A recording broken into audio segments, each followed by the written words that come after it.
দাদি, আমি শুনেছি নাকি পাশের জঙ্গলে এক রাক্ষসী থাকে। সেটা কি সত্যি?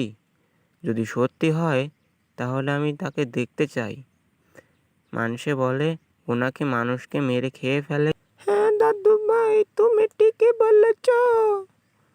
আসলে এক রাক্ষসী আছে যে সবাইকে ধরে খেয়ে ফেলে। দাদি, আমি সত্যি দেখতে চাই। ওই রাক্ষসী আছে নাকি সবাই মিথ্যা কথা বলে? আমি কি যাব রাক্ষসীকে দেখতে নাকি যাব না? তুমি বলো না দাদি। বাচ্চা, আমি শুনেছি নাকি ও সবাইকে মেরে ফেলে, আর ও পূর্ণিমার রাতে ছাড়া বের হয় না। কালই তো পূর্ণিমা। ঠিক আছে দাদি, কাল রাতেই আমি যাব, দেখব সত্যি পেতনি আছে কি না। পূর্ণিমার দিন রাতে রাহুল হারিকেন নিয়ে বের হয়ে যায় রাক্ষসীকে দেখার জন্য। সত্যি কি রাক্ষসী আছে কি নেই তাই যাচাই করার জন্য।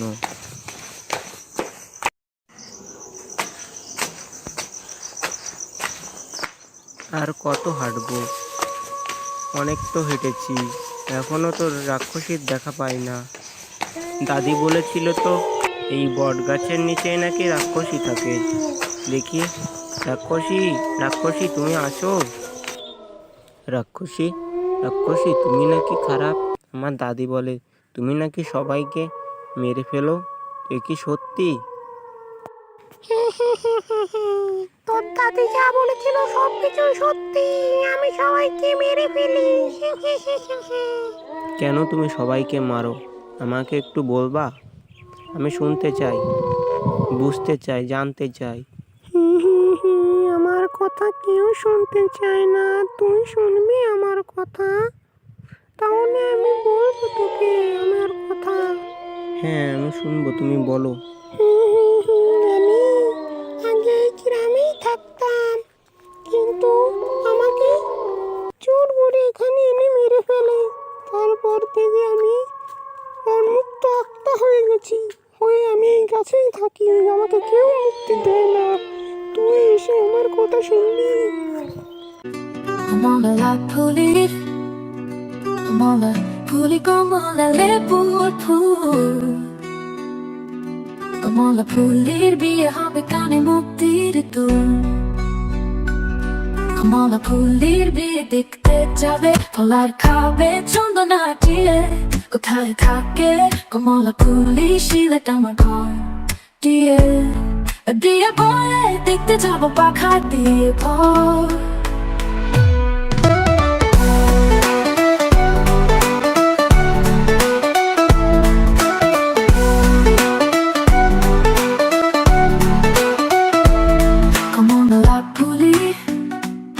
কমলা ফুলি কমলা লেবুর ফুল, কমলা ফুলির বিয়ে হবে কানে মুক্তির দুল। কমলা ফুলির বিয়ে দেখতে যাবে, ফলার খাবে চন্দনা দিয়ে। কোথায় থাকে কমলা ফুলি শিলাটা আমার ঘর দিয়ে বলে দেখতে যাবো পাখায় দিয়ে ভর। অনেক অনেক দিন আগের কথা। চন্দনপুর নামে একটা গ্রাম ছিল। সেখানে বাস করত এক কৃষক, নাম তার সুজন। সুজন ছিল অনেক ভালো মনের মানুষ, কিন্তু সুজনের বউ ছিল অনেক বদমেজাজি। সে সবসময় সুজনকে গালাগালি করত। একদিন মনের দুঃখে সুজন বাড়ি ছেড়ে চলে যায়। সে হাঁটতে হাঁটতে এক বনের ভিতর একটি গাছের নিচে গিয়ে বসে আর মনে মনে ভাবতে থাকে সে আর কখনো বাড়ি ফিরবে না। সুজন যে গাছের নিচে বসেছিল সেই গাছের উপর দিয়ে এক পরী উড়ে যাচ্ছিল। সুজনের কান্না শুনে পরীরানী আকাশ থেকে নিচে নেমে এলো। এসে সুজনকে জিজ্ঞাসা করলো, তুমি এখানে বসে কান্না করছো কেন? তখন সুজন বলল, আমার বউ আমাকে সবসময় ঝগড়া করে, তাই আমি বাড়ি ছেড়ে চলে এসেছি। তখন পরী বলল, এই ব্যাপার, তাইলে আমি তোমাকে সাহায্য করতে পারি, কিন্তু আমার একটি শর্ত আছে। তখন সুজন বলল, বলো পরী, কি শর্ত? পরী বলল, আমাকে তোমার বিয়ে করতে হবে। সুজন একটু ভেবে বলল, ঠিক আছে, আমি রাজি।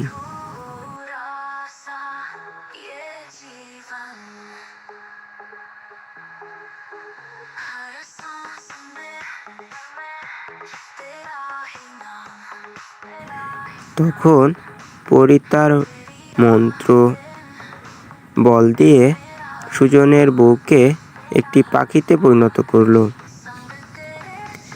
এরপর পরী রানী সুজনকে বিয়ে করে সুখে শান্তিতে বাস করতে লাগলো। অনেক অনেক কাল আগের কথা। এক ছিল গভীর জঙ্গল। সেখানে থাকতো এক নির্ভয় বাঘ, নাম তার রুদ্র। শক্তিশালী আর ভয়ঙ্কর। সেই জঙ্গলের পাশেই ছিল এক ছোট্ট গ্রাম। সেখানে থাকতো শান্ত স্বভাবের গরু, নাম তার গোলাপ।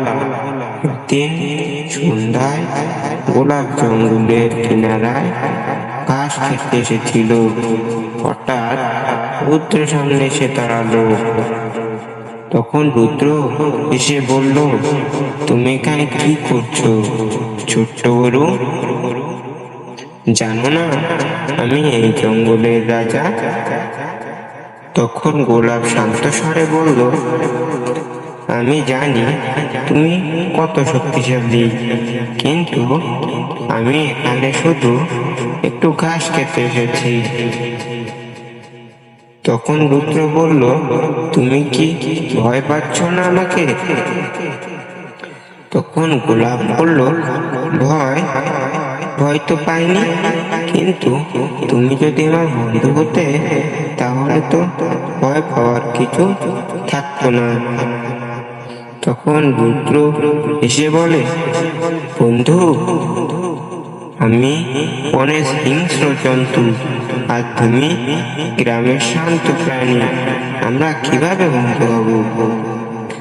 গোলাপ তখন বন্ধুত্বে শক্তি আর দুর্বলতা দরকার নেই, দরকার বিশ্বাস আর ভালোবাসায়। তখন রুদ্র কিছুক্ষণ চুপ করে থাকলো। সে এতদিন ভাবতো ভয় দেখিয়ে সবাইকে নিয়ন্ত্রণ করা যায়, কিন্তু এই গরুটি ভিন্ন। সে ভয় পাচ্ছে না এবং বন্ধুত্বের কথা বলছে। পরের দিন থেকে রুদ্র আর গোলাপ প্রতিদিন দেখা করতে লাগলো। রুদ্র তার শিকার করা খাবার থেকে গোলাপকে ফল এনে দিত, আর গোলাপ গ্রামের কাছ থেকে নিয়ে আসতো তার মাংস। তাদের বন্ধুত্ব ধীরে ধীরে গভীর হতে লাগলো। একদিন জঙ্গলে কিছু হিংস্র শেয়াল গোলাপকে আক্রমণ করতে এলো।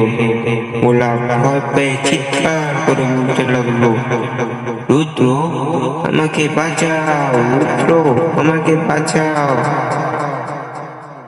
তখন রুদ্র গর্জন করে ছুটে এলো। তার প্রচন্ড গর্জনে শেয়ালটা ভয় পেয়ে পালিয়ে গেল।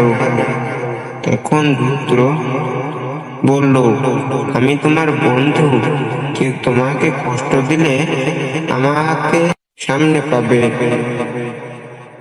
তখন গোলাপ হাসতে হাসতে বলল, আর তুমিও যদি কোনোদিন বিপদে পড়ো, আমি তোমার পাশে থাকবো। এভাবেই এক বাঘ আর এক গরু অসম্ভব মনের হওয়া বন্ধুত্বে সত্যি হয়ে উঠল। বন্ধুত্বের শক্তি নয়, বরং বিশ্বাস আর ভালোবাসায় আসল।